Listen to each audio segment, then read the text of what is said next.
नमस्कार, मी पंजाब डक 22ला 23, 24, 25 असं करत करत 5 जुलैपर्यंत सगळ्या राज्यभर पाऊस पडणार आहे आणि सगळ्या राज्यातल्या सर्व शेतकऱ्याच्या पेरण्या होणार आहेत. म्हणून हा अंदाज सर्वप्रथम शेतकऱ्यांनी लक्षात घ्यायचा.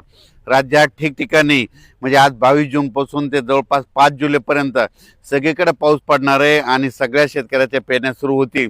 म्हणून हे देखील लक्षात घ्यायचं. दुष्काळ वगैरे काही पडणार नाही.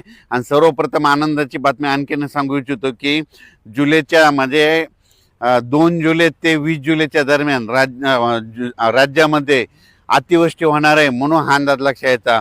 पुणे जिल्हा, त्याच्यानंतर कोकणपट्टी, त्याच्यानंतर मुंबई, उत्तर महाराष्ट्राकडे अतिवृष्टी होईल. मग त्या अतिवृष्टी झाल्यामध्ये जे कॅचमेंट एरियातले धरण आहेत, जायकवाडी धरण, त्याच्यात देखील पाणी यायला सुरुवात होईल. इकडे पुण्याकडे पडल्यामुळं तिकडे कोयना धरणाकडे देखील पाणी यायला सुरुवात होईल.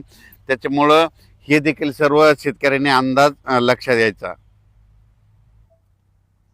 आज दुपारनंतर जे पाऊस सुरू होणार आहे 22 जूनला, तर तुम्हाला सांगू इच्छितो आज लगेच काय होणार सगळीकडे महाराष्ट्रामध्ये काय होणार, पश्चिम महाराष्ट्र, कोकणपट्टी, त्याच्यानंतर इकडे मराठवाड्याकडे देखील येणार आहे, विदर्भाकडे देखील येणार आहे.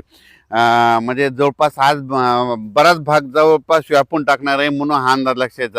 आजच्यापेक्षा आणखीन उद्या 23 तारखेला आणखीन 23 जूनला आणखीन बऱ्याच भागामध्ये व्यापून टाकणार आहे. 24ला 25 असं करत करत सगळीकडे वाटणार आहे. म्हणजे सांगायचं झालं तर विदर्भामध्ये सांगायचं झालं तर वर्धा, नागपूर, भंडारा, गोंदिया, चंद्रपूर, यवतमाळ, वाशिम, अकोला, बुलढाणा, अमरावती ह्या परिसरात देखील म्हणजे आजपासून पावसाला वाढायला सुरुवात होणार आहे. म्हणून हा अंदाज लक्षात.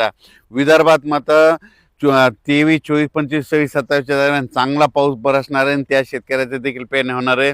म्हणून विदर्भातल्या 11 जिल्ह्यातल्या शेतकऱ्यांनी हा अंदाज लक्षात. मराठवाड्यात देखील आज बऱ्याच भागामध्ये म्हणजे परभणी जिल्हा, लातूर जिल्हा, बीड जिल्हा, धाराशिव जिल्हा, जालना जिल्हा, संभाजीनगर आज देखील बऱ्याच भागामध्ये पाऊस दाखल होईल. पण उद्याच्याला आणखीन ह्या 5-7 दिवसामध्ये मात्र सगळीकडे दाखल होऊन मराठवाड्यातल्या देखील शेतकऱ्याच्या पेरण्या सुरू होतील. म्हणून हा अंदाज सर्व शेतकऱ्यांनी लक्षात द्यायचा. त्याच्यानंतर सातारा जिल्हा, सांगली जिल्हा, सोलापूर, कोल्हापूर तिकडे तर कालच पाऊस सुरू झाला, पण तिकडे आज देखील बराच भाग कव्हर होणार आहे.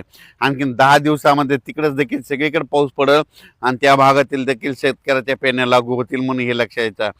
उत्तर महाराष्ट्राकडे नंदुरबार जिल्हा, धुळे जिल्हा, जळगाव जिल्हा, नाशिक जिल्हा, त्याच्यानंतर अहिल्यानगर ह्या परिसरातल्या शेतकऱ्याला सांगू इच्छितो की तुमच्या देखील आज म्हणजे 22 पासून ते 5 जुलैपर्यंत तुमच्याकडे सगळीकडे पाऊस पडणार आहे. सगळ्या शेतकऱ्याच्या पेरण्या लागतील.